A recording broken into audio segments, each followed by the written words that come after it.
Alright, time to play a JRPG style game here, as I think I'm going to play Sea of Stars. No one will get mad at me if I say this is a JRPG style game, right? This is going to be interesting.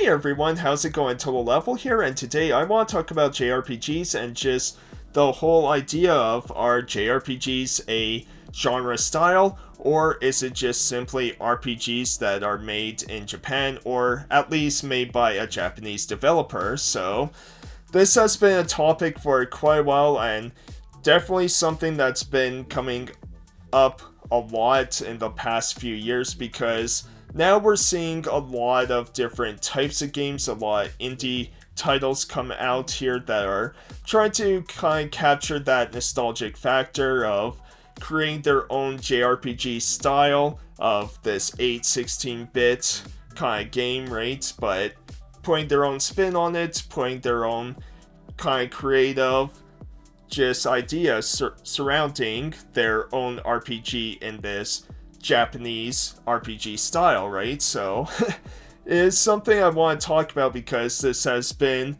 kind of a topic that I would say probably there's still a good 60-70% at least that would say JRPGs have to be RPGs made by a Japanese developer, while other people will say no, it's kind of evolved into a different style. And I will say for myself, I do think it is a style. I think it is its own sort of genre. I almost prefer if we would say Eastern RPGs, but JRPGs does flow off the tongue a lot better, I find. And so I want to kind of talk about this, because I say Eastern RPGs because there's certain RPGs out there that people will say JRPGs when they say it has to be a Japanese made one, when some of these aren't Japanese made. So yeah, I just kind of want to go over a lot of different topics and kind of my views, my opinions onto why I personally feel that JRPGs are a style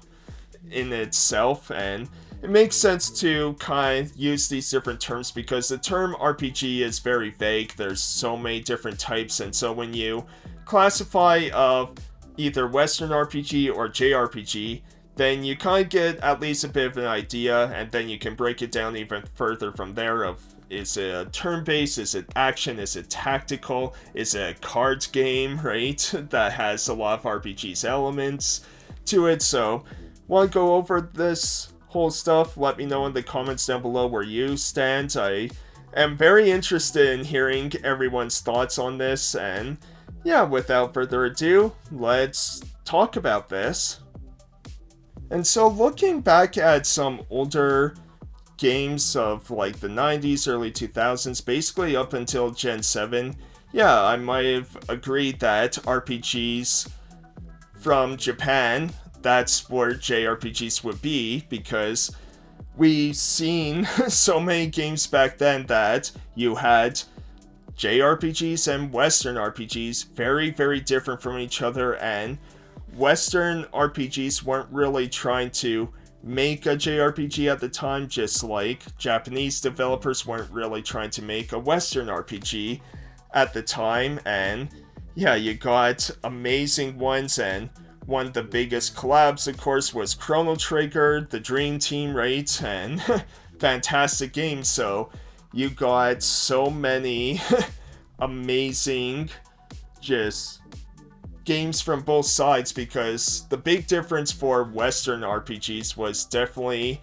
how their styles were of a lot more customization, making your own character stats, a lot of Dungeons and Dragons type elements in here, right? And so you got a whole lot of that with like the Ultima series, early Elder Scrolls, and I shouldn't even say early Elder Scrolls still does, I don't know why I said that, but Fallout and everything like that, and they had their own style, especially in the 90s. Then when we move into kind of the 2000s, they evolved a bit further to have like a lot more bigger cutscenes and a lot more social interaction, which JRPGs would slowly adapt for themselves later on.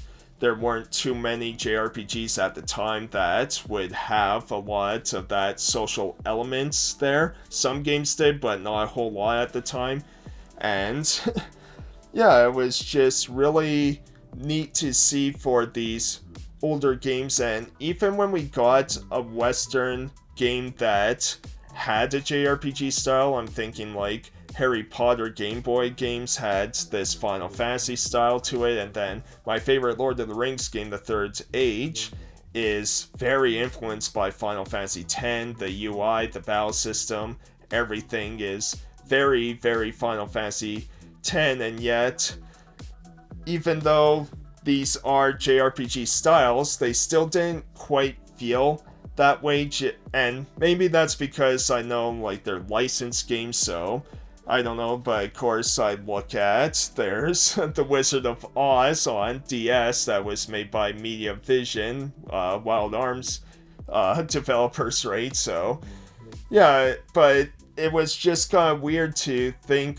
that, oh, Lord of the Rings is a JRPG. Like, no one really thinks that way, right? But then we move into Gen 8 and up, and this is where I feel like it's really changed over the last few years, because we're seeing a lot more developers outside Japan make their own JRPG style, and it's just interesting to see, especially with the indie games, because indie games and companies were coming out on like Gen 7 a lot, but it was still kind of early on, and now we see so many indie developers are making their own JRPG style games of Sea of Stars, Chained Echoes, 8-Bit Adventures 1 and 2, so you have all these different indie games making their own kind of JRPG style, and this is kind of why I do feel like JRPGs are a style and kind of its own genre, as we go into other games that this is where I kind of make the argument, because for people to say that JRPGs have to be RPGs from Japan, then why isn't stuff like Elden Ring or other Dark Souls games a JRPG? Because people who will say that, yeah, RPGs from Japan, they're JRPGs. Well, Elden Ring, and other Dark Souls stuff, Bloodborne, Neo, and even ones outside Japan that kind of made their own versions of these Souls-like games of the Surge 1 and 2 and things like that. You wouldn't consider these JRPGs, or most people wouldn't. It's their own kind of style, their own kind of game, right? And then you also look at games like Final Fantasy IX that were developed in Hawaii, so would that be considered JRPG? And that's where I find it interesting too, because we use the term Western RPG, and this is why I say I wouldn't mind if we used Eastern RPGs. Again, JRPGs though, it flows off the tongue a lot better, but I say this because games like Mass Effect, we don't say, oh, that's a Canada RPG or Canadian RPG, right? Or we don't say Bethesda games are, US RPGs. We don't say The Witcher games are Polish RPGs or Central RPGs. It's very interesting how we do that, but for JRPGs, it's kind of that's where it gets a little interesting to me. And then the other argument I have too is, when it comes to games like Magna Carta 1 and 2, I hear a lot of people say these are JRPGs, including people who say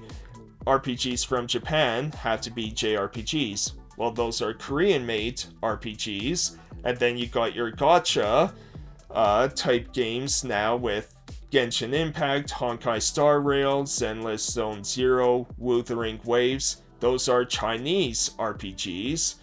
right? Or they're made in China, I should say, so they wouldn't be considered JRPGs then, right? So, despite having that big style, especially something like a Honkai Star Rail having that turn-based style, so that's where it really gets interesting. And then you look at, again, Final Fantasy now, you got Final Fantasy 15, 16, and the 7 remake project that adapt a lot of Western practices for their games, have a lot of Western RPG influence to them, because with like Final Fantasy VII Rebirth, you have semi-open world areas where you're activating towers and you're doing certain monster hunts and you're filling up the map, which is a very Western RPG kind of style, right? And so, yeah, it's just one of those things where I personally feel that JRPGs are their own style, are their own kind of genre, and yeah, let me know what you guys think in the comments down below. I'm sure this is a pretty heated topic, so this is going to be interesting to think about, talk about, and reading every comment. So hopefully everyone, we can have a nice civilized conversation, because I've had a lot of conversations with this where people just call each other idiots or you need to go back to school or wherever, but hopefully we can have whether you agree or disagree, we can have a nice civilized conversation. But yeah, it's going to be interesting to see, but at the very least, I hope you all enjoyed watching this. I hope you yeah, just enjoyed this video. Thank you so much for watching, and yeah, really appreciate it. I'll see you next time. Thanks everyone. Have a great rest of your day. Hey everyone, thanks for watching, really appreciate it. If you enjoyed the video, be sure to leave a like, comment, and subscribe to see more. And if you enjoyed this discussion video and want to see more topics I talk about, click here for me talking about if video games are becoming too long, or click here if you want to see why I prefer JRPGs over Western RPGs. Thank you again for watching. I'll see you next time. Bye everyone.